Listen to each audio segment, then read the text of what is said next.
Senator Marco Rubio arrived here in South Carolina after getting roughed up a bit by New Jersey Governor Chris Christie, but it was a different story here in South Carolina. And by all accounts, Rubio put in a strong debate performance here in South Carolina, which is critical because it's an important primary state. And here at his first town hall following the debate, Rubio touched on a variety of issues, took a lot of questions, but started off by addressing the impact of the sudden passing of Justice Antonin Scalia. Here's what he had to say.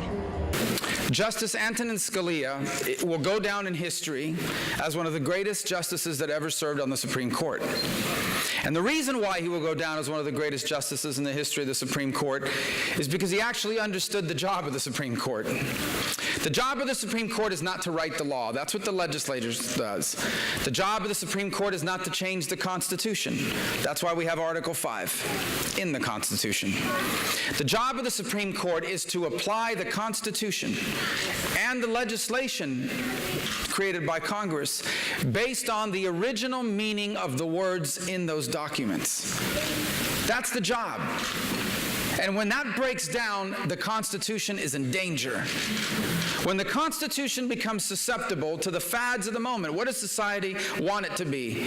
When you start believing it, as the left does, that the Constitution is a living and a breathing document, it loses its purpose.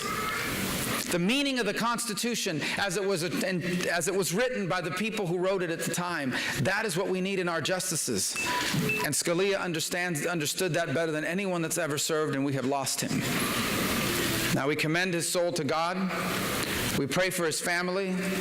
And now we pray for our country, because that vacancy will have to be filled. And it will be filled by the next president, not by this one.